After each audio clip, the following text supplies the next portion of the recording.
जो खाना आप खा रहे हैं क्या उसके न्यूट्रिएंट्स आपकी बॉडी में अच्छे से एब्जॉर्ब हो रहे हैं या नहीं? क्या आपकी बॉडी में वात, पित्त और कफ का सही बैलेंस है? या फिर आपके इंटरनल ऑर्गन अच्छे से काम कर रहे हैं या नहीं?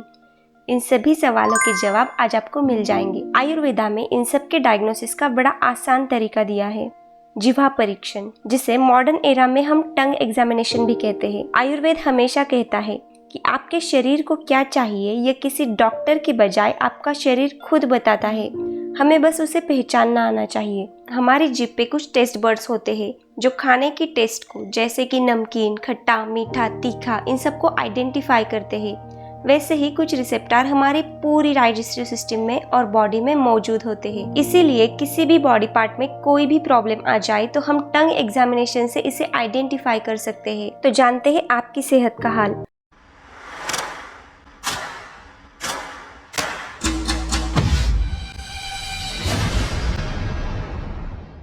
हमारे जीभ का हर एक हिस्सा एक डिफरेंट बॉडी पार्ट को रिप्रेजेंट करता है। जीभ का अगला हिस्सा हमारे दिल और फेफड़ों को रिप्रेजेंट करता है, बीच वाला हिस्सा लिवर, स्प्लीन और पेट को रिप्रेजेंट करता है और आखिरी हिस्सा हमारे आंतों और किडनी को रिप्रेजेंट करता है। आइडियली पिंक कलर की टंग एक हेल्दी सिस्टम की निशानी होती है। अगर आपकी जीभ का कलर पेल हो गया है तो इसका मतलब आप में रेड ब्लड सेल्स की कमी है, यानी कि आपको एनीमिया है। इसे ट्रीट करने के लिए आपको अपनी डाइट में गाजर, बीटरूट और अनार को इंक्लूड करना है। इससे हम आइडेंटिफाई कर सकते हैं कि आपका वात, पित्त, कफ, इनमें से कौन सा दोष बढ़ा या बिगड़ा हुआ है। अकॉर्डिंग टू आयुर्वेदा हमारी सिस्टम यानी कि हमारी बॉडी 3 चीजों से बनी होती है, वात, पित्त और कफ। अगर इनमें से कोई भी एक दोष बिगड़ जाए तो हम बीमार हो जाते हैं। जीभ पे आने वाली कोटिंग से हम आइडेंटिफाई कर सकते हैं कि हमारे ये तीनों दोष बैलेंस है या नहीं। अगर आपकी जीभ पे थिक और सफेद रंग की कोटिंग आती है तो ये इंडिकेट करता है कि आपका कफ दोष बिगड़ गया है। इसे बैलेंस करने के लिए आपको रोज सुबह ब्रशिंग के बाद कॉपर स्क्रैपर का यूज अपनी टंग क्लीनिंग के लिए करना है। एक जेंटल प्रेशर के साथ 7 से 8 बार इस स्क्रैपर से आपको अपनी टंग क्लीन करनी है। इससे पेट में बढ़ा हुआ कफ दोष शांत हो जाता है। साथ ही में 1 ग्लास गुनगुना पानी लेके उसमें थोड़ा सा अदरक, लेमन जूस की कुछ बूंदे और एक चुटकी भर सेंधा नमक डाल के इसे रोज पीना है। अगर इस कोटिंग का रंग येलो या येलोइश व्हाइट है तो इसका मतलब आपकी सिस्टम में एक्सेसिव हीट है और आपका पित्त दोष बढ़ गया है। इसे बैलेंस करने के लिए आपको सिल्वर स्क्रैपर का यूज करना है। साथ ही स्पाइसी फूड अवॉइड करना है, जैसे कि अदरक, लहसुन, प्याज और साथ में लेमन, ऑरेंज जैसे सिट्रस फूड का कंजम्पशन भी कम करना है। आपको रोज खाने में कूलिंग स्पाइसेस को इंक्लूड करना है, जैसे कि सौंफ, हरा धनिया, पुदीना। अगर इस कोटिंग का रंग ग्रे या ब्राउनिश है तो यह इंडिकेट करता है कि आपके सिस्टम में वात दोष बढ़ गया है।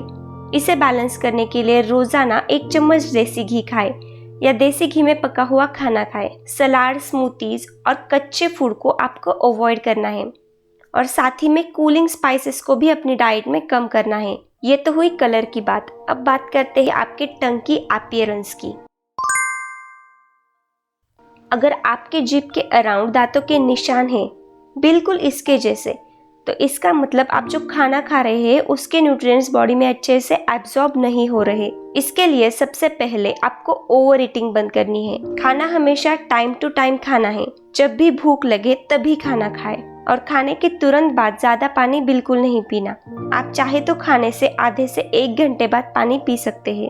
अगर जीभ के किसी भी सरफेस पर क्रैक्स है तो यह इंडिकेट करता है कि उस ऑर्गन में वात दोष बढ़ गया है। अगर जीभ के किसी भी हिस्से में या पूरी जीभ पे स्वेलिंग है तो यह इंडिकेट करता है कि हमारे उस ऑर्गन में कफ दोष का इम्बैलेंस है। वात, पित्त या कफ, इनको बैलेंस करने के लिए हमें क्या करना है ये हम ऑलरेडी इस वीडियो में डिस्कस कर चुके हैं। ओरल हेल्थ को मेंटेन रखने के लिए सुश्रुता संहिता में एक श्लोक दिया गया है, जिह्वा निर्लेखनम रौप्यम सुवर्णम रक्समेवाच तन्मालपहारम समस्त मृडु सलक्षणम दसंगुलम मुख वैरास्य दुर्गंध्या सौफ जलाद्याहारम सुखम दंत दर्ढ्याकारम रुचम स्नेहा गंडुषाधारणम। इसका मतलब है हमें टंग को स्क्रैप करने के लिए हमेशा एक ऐसा स्क्रैपर यूज करना चाहिए जो सोना, चांदी या लोहे का बना हो। दांत साफ करने के लिए हमेशा पेड़ की टहनी का यूज करना चाहिए जो सॉफ्ट हो। इससे हमारे मुंह से बैड टेस्ट और बैड ओडर रिमूव होती है और साथ ही मुंह का स्वाद भी बढ़ जाता है। रोज अपने मुंह में तेल को कुछ देर के लिए होल्ड करके थूक देना चाहिए, जिसे मॉडर्न एरा में आजकल ऑयल पुलिंग कहा जाता है, जो दांतों को मजबूत और सफेद करता है। आई होप कि आपने अब तक अपना टंग एग्जामिनेशन कंप्लीट कर लिया होगा और अपनी प्रॉब्लम के साथ साथ उसका सॉल्यूशन भी आइडेंटिफाई कर लिया होगा। आयुर्वेदा की इस वैल्यूएबल लाइंस को अपने डेली रूटीन में जरूर इंक्लूड करें और अपनी ओरल हेल्थ को और इम्प्रूव कीजिए। जल्द ही मिलेंगे एक और इस इन्फॉर्मेटिव वीडियो के साथ। तब तक के लिए स्टे हेल्दी, स्टे हैप्पी।